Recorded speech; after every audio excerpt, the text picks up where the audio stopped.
Hi friends, आज शुरू करते हैं what are the odd fan fiction के पार्ट 9।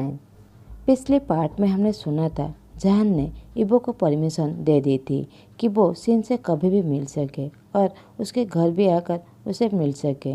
अब आगे की स्टोरी की शुरुआत में हमें लिंग दिखाया जाता है जो दरवाज़ा खोल रहा है। वो सामने इबो को देखकर गुस्से से उसे डेथ क्लियर देते हुए कहता है, तुम फिर से आ गए। आज को 4 दिन हो गया। इबो हर दिन आता है जान के घर सिन से मिलने के लिए। ऐसा एक दिन नहीं गया जिस दिन लिंग उसे अच्छी तरह वेलकम किया हो। हमेशा उस पर गुस्सा होता है। जब इबो घर में आता है तो जान खुद को छुपा लेता है। इन दिनों तो वो स्कूल का कुछ पेपर वर्क भी घर में लाने लगा है जिससे वो बिजी हो सके।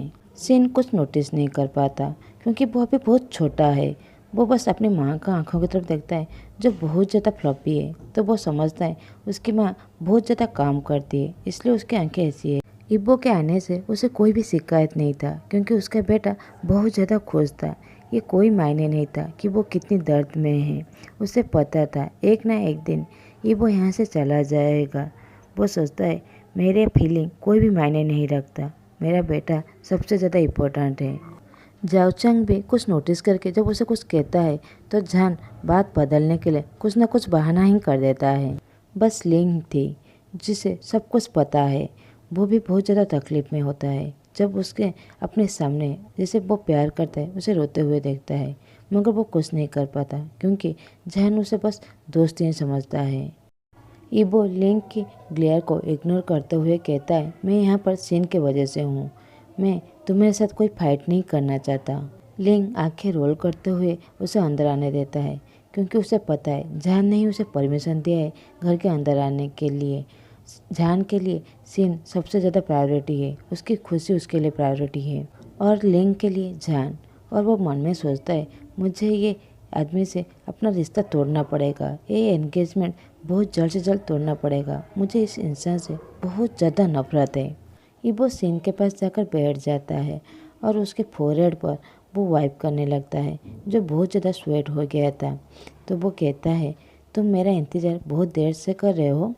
सिन मुस्कुराते हुए कहता है, हाँ अंकल, मैं आपका वेट बहुत देर से कर रहा था, मगर मामा उस वक्त तक मेरे साथ खेल रहे थे। वह अभी अपने रूम की तरफ चले गए। इबो अपने मन में सोचता है कि जान मुझसे इतना ज़्यादा नफरत करता है। 4 दिन हो गए वो बस मुझसे छुप रहा है, डिनर भी हमारे साथ नहीं करता। मगर वो कभी भी नहीं भूलता था कि फ्रिज में उसके लिए खाना पार्सल करके रखने के लिए। वो हमेशा उसके फेवरेट खाना ही बनाता था। इबो डिसाइड कर लेता है कि वो जान से बातें करेगा और वो क्या कहना चाहता है वो भी सुनेगा। वो सब कुछ क्लियर करना चाहता था क्योंकि वो जान को वापस चाहता था। जान उसका है और बस उसका ही रहेगा। लिंग जान के कमरे में जाकर कहता है, जान क्या तुम्हें भूख लगी है? जान अपना सर हिलाकर नहीं कहती है। लिंग क्लियरली देख सकता था कि जान अभी रो रहा था। तो वो कहती है, तुम फिर से रोने लग गए? तुम अभी के अभी कहो तो मैं उसे धक्के मार के यहाँ से निकाल दूँ। जान अपना सर हिलाते हुए कहता है, मैं ठीक हूँ। देखो सिन को कितने ज़्यादा एक्साइटेड है और कितने ज़्यादा खुश है। लिंग कुछ नहीं कहती, वो बस उसे टाइटली गले लगाना चाहता था, मगर उसे अपनी बाउंड्री पता है। जान अपने मन में सोचते हुए कहती है, मुझे बहुत ज़्यादा तकलीफ हो रहा है। ये जो मेमोरी है वो कभी भी इतने सालों में मेरे दिमाग से कभी भी नहीं गया। और सबसे बड़ी चीज़, मैं उसे कभी भूल भी नहीं सकता। मगर मैं खुश हूँ, मेरे साथ मेरा दोस्त है जो मुझे कंफर्ट दे रहा है। वो लिंग की तरफ देखते हुए कहता है, मैं बहुत ज़्यादा अच्छा हूँ क्योंकि तुम मेरे साथ हो। फ्रेंड्स होने के नाते तुम मेरी बहुत ज़्यादा मदद कर रहे हो। लिंग कहती है फ्रेंड्स, और मन में सोचता है यही सिंगल वर्ड जो मुझे बहुत ज़्यादा तकलीफ़ दे रहा है। मैं बस जान का फ्रेंड्स ही हूँ। तो जान कहती है, हाँ फ्रेंड्स। लिंग को पता था कि जान सुबह से कुछ भी नहीं खाना खाया है, तो वो कहता है मैं तुम्हारे लिए खाना लेकर आऊँ। जान स्लो वॉइस में कहता है, मुझे अभी भूख नहीं लगी है, मैं बाद में खा लूँगा। और वो अपने पेपर वर्क में बिजी हो जाता है। लिंग अपनी बड़ी सी सांसें छोड़ते हुए कहता है, मुझे पता है कि तुम कितनी ज़्यादा ओके हो। और रूम से जाने से पहले कहता है, तुम्हें कुछ भी ज़रूरत हो तो कॉल कर लेना। जान सर हिलाते हुए हाँ कहता है। अभी शाम का वक्त है। जान को बहुत ज़ोर से भूख लग गई थी, तो वो लिविंग के रूम की तरफ जाने लगता है। वो देखता है कि वो तीनों फ्रंट यार्ड में बैठकर हंसी मजाक से बातें कर रहे हैं। अपने बेटे को ऐसे हंसते हुए देखकर वो भी खुश हो जाता है और वो फ्रिज की तरफ जाने लगता है, जहाँ पर उसके लिए इबो ने पहले से ही खाना रखा था, जो उसकी फेवरेट डिश थी। वो अभी समझ नहीं पा रहा है कि अभी उसे खुश होना चाहिए या फिर दर्द होना चाहिए, तो वो खाना को लेकर माइक्रोवेव में गर्म करने लगता है। उसी समय इबो रूम के अंदर आ जाता है, तो वो बहुत ज़्यादा हिम्मत जुटाकर कहता है, प्लीज़ क्या हम लोग बातें कर सकते हैं? जहान कहता है, नहीं, आज तो बिल्कुल नहीं। जहान, प्लीज़ मुझे तुमसे थोड़ा सा कुछ बात है। बस इतना ही कहता है कि लिंग रूम के अंदर आ जाता है। इबो चुप हो जाता है, तो लिंग कहती है, जान तुम अपने रूम के अंदर जाओ, मैं तुम्हारे लिए खाना लेकर जाती हूँ। इबो कहता है, मैं वेट करूँगा कि तुम मुझसे बातें कर सको, चाहे कितने दिन भी हो जाए। जान अपने बेडरूम की तरफ चला जाता है। लिंग चिल्लाते हुए कहता है, शट अप गधे, तुम्हें दिखाई नहीं देता वो तुमसे बातें नहीं करना चाहता, तुम उसे इतना प्रेशर क्यों देते हो? वो अपना फेरोमोन्स रिलीज करने लगता है। इब्बो गुस्से से उसकी तरफ देखते हुए कहता है, तुम इन सब चीज़ों से दूर रहो, ये हमारा प्रॉब्लम है, इसमें तुम्हारा कोई लेना देना नहीं है। और वो भी अपना फेरोमोन्स को रिलीज करने लगता है। लिंग चिल्लाते हुए कहता है, तुम्हें ये बात पता नहीं है क्यों? ये प्रॉब्लम अब कुछ दिनों में मेरा भी होने वाला है। उस रूम में दोनों अल्फा के फेरोमोन से पूरा रूम कवर हो चुका है, तो इबो को रियलाइज होता है कि ये जान के लिए कितना ज़्यादा हार्ड होने वाला है। और उसे याद है ये ऑनलेस अल्फा फेरोमोन से जान को बहुत ज़्यादा नफरत है। इस फालतू आर्गुमेंट से कोई फ़ायदा नहीं है, तो इबो कहता है, मैं बाहर जा रहा हूँ, सीन मेरा इंतज़ार कर रहा है। तुम जहान के लिए खाना लेकर जाओ, तो उससे पहले अपने फेरोमोन्स को कंट्रोल कर लेना, क्योंकि उसे बहुत ज़्यादा नफरत है। इबो कहकर सीन के पास बाहर चला जाता है। लिंग अपनी आंखें रोल करते हुए कहता है, गधा कहीं का, और जान के लिए खाना लेकर उसके रूम के अंदर चला जाता है। जान को बुलाते हुए कहता है, जान आओ खाना खा लो, तुम्हें भूख लगा था ना? जान कहता है, नहीं अभी नहीं, मैं बाद में खा लूँगा। लिंग कहती है, मगर तुम्हें तो भूख लगा था, इसलिए तो तुमने खाना गर्म किया था, आकर खाना खा लो। या फिर तुम कुछ फ्रेश खाना चाहते हो, कुछ सिंपल सा चीज़ मैं तुम्हारे लिए बना दूँ? जान कहता है, नहीं मुझे अभी भूख नहीं लगी है, मैं बाद में खा लूँगा। मगर लिंग की बहुत ज़्यादा प्रेशर देने पर वो मान जाता है खाने के लिए। लिंग कहती है, तुम यही खाना खाओगे या फिर मैं तुम्हारे लिए कुछ फ्रेश बना दूँ? जान उसकी तरफ देखता है और वो बाउल की तरफ, जो वो उसके लिए बनाया था, उसकी फेवरेट डिश। जान कहता है, नहीं मैं इसे ही खा लूँगा। ये कहकर वो टेबल के पास जाकर खाना खाने लगता है। लिंग उसे घूरने लगता है, मगर जान को पता नहीं था कि लिंग उसे बस देखे जा रहा है। खाना खाने के बाद लिंग कहती है, मैंने कपकेक बनाया है, क्या मैं तुम्हारे लिए एक ला दूँ? तो जान कहता है, ठीक है, एक ही लेकर आना। तो फिर लिंग कपकेक लेकर जान के पास जाकर बैठते हुए कहता है, जान मेरे मैनेजर का कॉल आया था, वो मुझे बुला रहा है, काम के सिलसिले में मुझे बीजिंग जाना पड़ेगा। जान इनोसेंटली उसकी तरफ देखते हुए कहता है, तो फिर तुम्हें जाना चाहिए, तुम्हारे काम है। तो लिंग दुखी हो जाती है और कहती है, मुझे कल ही जाना पड़ेगा। और अपने मन में सोचते हुए कहती है, मैंने मैनेजर को बस 2 दिनों के लिए कहा था और आज को 5 दिन हो गया, नहीं गया हूँ। वो मुझ पर बहुत ज़्यादा गुस्सा हो रही है, तो मुझे कल जाना ही चाहिए। जान मुस्कुराते हुए कहता है, चीयर अप, तुम किसी भी टाइम मिलने आ सकते हो, और वैसे भी तुम्हारे सारे स्टूडेंट तुम्हें बहुत ज़्यादा मिस करेंगे। तो लिंग मजाक से कहती है, बस तुम्हारे स्टूडेंट और कुछ नहीं? तो जान और जोर से मुस्कुराते हुए कहते हैं, ऑफ कोर्स मैं भी तुम्हें बहुत ज़्यादा मिस करूँगा, एक्चुअली तुम मेरे फ्रेंड्स हो, तुम्हें कैसे मिस नहीं करूँगा। और वैसे भी एक कपकेक बहुत अच्छा है और एक पीस मिलेगा। दोनों ऐसे बातें करके मुस्कुराने लगते हैं। अगले दिन सुबह लिंग वहाँ से चला जाता है। उसे जाओचेंग यूनिवर्सिटी तक छोड़ने के लिए ऑफर किया था, तो लिंग ने एक्सेप्ट कर ली थी। जान भी चाहता था उसके साथ जाने के लिए, मगर लिंग ने मना कर दिया, क्योंकि वो छोड़ने जाता तो वो अपना माइंड चेंज कर लेता, इसलिए उसने मना कर दिया। कुछ देर बाद सेनू उठकर कहता है, मम्मा आंटी चले गए और कब आएंगे? तो जान कहता है, आंटी को बहुत सारा काम है, तो वो अपना वर्क सब कंप्लीट कर लेंगे तो आ जाएंगे। ज़ेन कहता है तो ठीक है अंकल, वो मेरे साथ खेलेंगे। ऐसा कहकर वो अपनी मम्मी को गले को टाइटली पकड़ लेता है। हर दिन की तरह जहान का दिन भर का वक्त वैसे ही बीत जाता है। जैसे ही शाम होता है जहान को याद आता है कि अभी इबो उसके घर आने वाला है, तो उसके दिल की धड़कन बहुत ज़्यादा तेज़ हो जाता है। वो जितने अपने अपने को समझाता है कि अब उसे कोई फर्क नहीं पड़ता, मगर वैसे ही वैसे उसकी बेचैनी बढ़ती जा रही होती है। उसी समय डोरबेल बजता है तो सीन मुस्कुराते हुए उछलते हुए कहता है, मम्मी अंकल आ गए। ये कहकर वो दरवाज़ा खोलने के लिए चला जाता है। इबो आकर जहान को ग्रीट करता है तो जहान उसे बिना देखे आंखें झुकाकर उसे रिटर्न ग्रीट करता है। इबो को बहुत बुरा लगता है। उसके दिल में बहुत ज़्यादा दर्द होता है कि जहान उसकी तरफ देख भी नहीं रहा है। तो वो सडनली कहता है कि मैं तुम्हारे किचन रूम उधर में ले सकता हूँ, मैं रात का डिनर बनाना चाहता हूँ। तो जहान हाँ कहकर गार्डन की तरफ चले जाता है और सीन और इबो किचन रूम की तरफ चले जाते हैं। हर दिन की तरह इबो डिनर बनाने के बाद जहान के लिए एक पोर्शन फ्रिज में रख देता है और सीन के साथ डिनर करने के बाद वो उसे शावर लेने में मदद करता है और उसे सुला देता है और वो जहान के पास चला जाता है। जहान जो गार्डन में बैठा हुआ था उसके पास जाकर कहता है, मैं क्या यहीं पर बैठ सकता हूँ? जहान उसे कुछ नहीं कहता तो वो हिम्मत करके वहीं पर बैठ जाता है। दोनों के अंदर बहुत ज़्यादा साइलेंस था। कुछ देर बाद इबो साइलेंट तोड़ते हुए कहता है, मैं तुमसे कुछ बातें करना चाहता हूँ।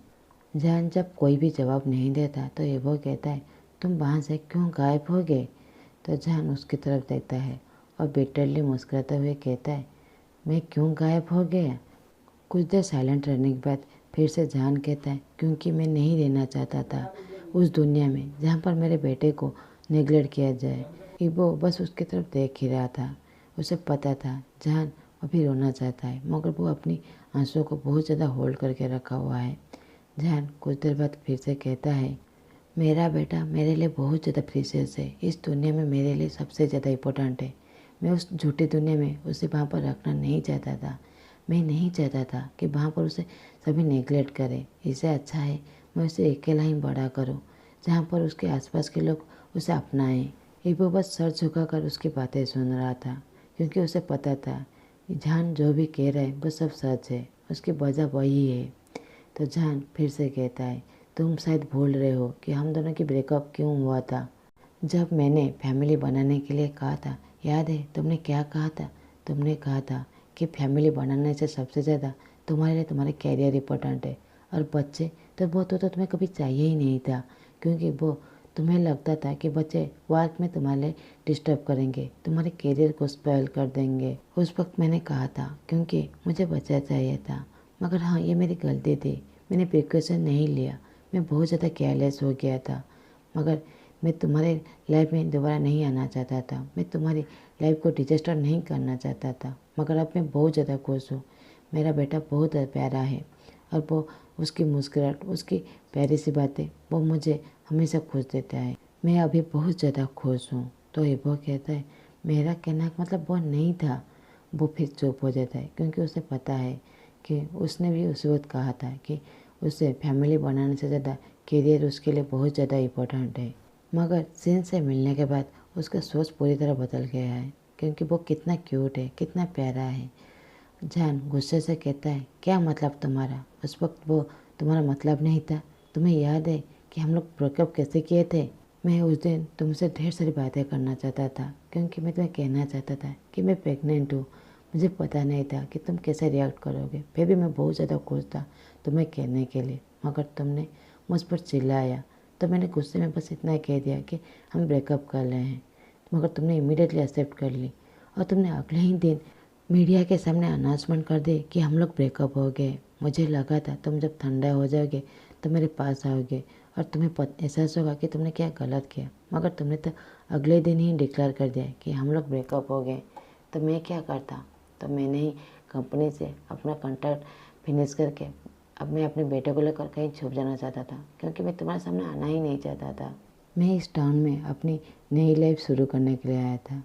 उसकी बातों पर बहुत ज़्यादा दर्द, तकलीफ और बहुत ज़्यादा नफरत उसकी पूरी बातों में था। वो रोना नहीं चाहता था, मगर वो अपनी आंसुओं को भी नहीं रोक पा रहा होता है। इबो को पता था कि उसने पास्ट में बहुत ज़्यादा गलत किया है, मगर उसे 1 साल बाद उसे एहसास हो गया था कि उसने बहुत ज़्यादा गलत किया है। उस वक्त वो सब कुछ ठीक करना चाहता था, मगर उस वक्त जहान कहाँ चला गया था। वो अपनी फैमिली को भी कहना चाहता था, मगर उसकी फैमिली लोग उस वक्त उसकी बातें किसी ने भी नहीं सुने थे। उन लोगों ने अपनी क्लोज फ्रेंड के साथ कांटेक्ट कर लिए थे, मगर इबो ने 6 महीने की छुट्टी लेकर जहान को ढूंढने की बहुत ज़्यादा कोशिश की थी। जब जहान उसे नहीं मिला, वह अपने वर्किंग में फिर से चला गया, जैसे बहुत ज़्यादा बिजी हो गया, जैसे उसे जहान की याद ना आए। मगर उसने एक भी पल ऐसा नहीं गया कि उसने कभी जहान को याद भी ना किया हो। इबो रोते हुए कहता है, तुम जब वहाँ से गायब हो गए तब मुझे एहसास हुआ कि मैं तुम्हारे बगैर कैसे अकेला हूँ, तुम्हारे बगैर मैं कितनी ज़्यादा तकलीफ में हूँ। मैंने तुम्हें बहुत ज़्यादा ढूंढने की कोशिश की। आई स्वेयर, मैंने तुम्हें बहुत ज़्यादा ढूंढा। मैंने उन सभी से पूछा कि तुम कहाँ पर हो, जो लोग मुझे बता सकते हैं कि तुम कहाँ पर हो सकते हो, जो तुम्हें जानते हैं, मगर उन सभी ने मुझे मना कर दिया कि वो लोग को नहीं पता कि तुम कहाँ पर हो। मैं तुम्हारे पेरेंट्स के पास भी गया था, मैंने उन्हें बहुत ज़्यादा रिक्वेस्ट की कि वो तुम्हारे पता बताए, मगर उन्होंने तुम्हारा पता मुझे नहीं बताया। जैन अपने घुटनों को टाइटली पकड़कर अपने सर छुपाकर वहीं पर बैठकर रो रहा था। वो सोचता है, मुझे पता है तुमने उन सभी से मेरा एड्रेस पूछा था, मगर मैंने ही उन सबको मना कर दिया था कि तुम्हें मेरी एड्रेस कोई भी ना बताए। वो सोचता है, पहले मैं इबो की सारी बातें सुन लूँ, उसके बाद मैं कुछ बताऊँगा। इबो रिक्वेस्ट करते हुए कहता है, प्लीज़ मुझ पर भरोसा करो। मैंने तुम्हें बहुत ज़्यादा ढूंढने की कोशिश की थी। वो हर जगह गया, वो हर कंट्री गया जहाँ पर तुम जा सकते थे। आई स्वेयर, मैं वहाँ पर भी गया था, तुम मुझे नहीं मिले थे। मैंने 1 साल तक तुम्हें ढूंढने की बहुत ज़्यादा कोशिश की, मगर तुम जब नहीं मिले मैं गिव अप कर लिया, क्योंकि कोई भी मुझे बताना नहीं चाहता था। तुम्हारे कंपनी, तुम्हारे दोस्तों, यहाँ तक कि तुम्हारे फैमिली, कोई भी नहीं चाहता था तुम्हारा एड्रेस मुझे बताने के लिए। तो फिर मैं गिव अप कर लिया। मैं तुम्हें भूलने की बहुत ज़्यादा कोशिश की, आज तक की, मगर मैं तुम्हें कभी भी नहीं भूल पाया। जहान खड़ा हो जाता है जब वो इबो के मुंह से सुनता है कि उसने आज तक उसे नहीं भूला। जहान सोचता है कि उसने उससे कभी प्यार भी किया था, उसके लिए तो मैं हमेशा एक खिलौना ही था। जब उसे ज़रूरत हुई तो उसके पास रहा, और जैसे ही ज़रूरतमंद पूरी हो गई वो अगले दिन ही उसके लिए गायब हो गया। उसके लिए मैं उसे हमेशा रात में ज़रूरत था, तो उसने मुझे यूज़ किया और अगले दिन सुबह ही कहीं गायब ही हो गया। मैं जब भी कोशिश करते थे कि हम लोग कहीं लवली रोमांटिक मोमेंट स्पेंड करें, तो वो हमेशा रिजेक्ट कर दिया, क्योंकि उसके लिए हमेशा वर्क ही सबसे ज़्यादा इम्पोर्टेंट था। वो हमेशा वर्क में चला जाता था, उसके लिए मैं कभी उसकी दुनिया में था ही नहीं। जहान कहता है, प्लीज़ तुम यहाँ से चले जाओ। इबो उसके फेस तरफ देखते हुए कहता है, जहान प्लीज़, और कहकर उसके हाथ को पकड़ने की कोशिश करता है। जहान अपने हाथों को छोड़ते हुए कहता है, प्लीज़ तुम यहाँ से चले जाओ, कुछ देर के लिए यहाँ से चले जाओ प्लीज़। जहान रोते हुए कहता है, क्योंकि उसे पता है वो उसे बहुत ज़्यादा प्यार करता है। अगर उसकी एक्सक्यूज सुना तो उसके पास चला जाएगा, मगर वो अपनी पास्ट को अभी दोहराना नहीं चाहता। वो फिर से उसे छोड़ दिया तो वो अभी मर जाएगा। इबो सर झुका लेता है और सोचता है, क्या ये उसका यही आंसर है, वो मुझे सेकंड चांस नहीं देगा। और वो खड़ा हो जाता है, कहता है, मैं तुम्हारी बात समझ सकता हूँ। और वो दुखी मन से वहाँ से चला जाता है और सोचता है, क्या यहीं पर मेरा अंत हो गया, मैं उसे अपने बेटा और अपने ओमेगा को अपने पास नहीं ला सकता। वो फिर से अपने आपको समझाता हुआ कहता है, नहीं वो, ये तो बस शुरुआत है, तुम अपने ओमेगा और अपने बेटे को ज़रूर अपने पास ला सकते हो। आज का पार्ट हम यहीं पर ख़त्म करते हैं। आप लोगों को मेरा एक्सप्लेनेशन अच्छा लगे तो प्लीज़ लाइक, कमेंट और सब्सक्राइब कर दीजिएगा। प्लीज़ फ्रेंड्स सब्सक्राइब कर दीजिएगा। Thanks for watching.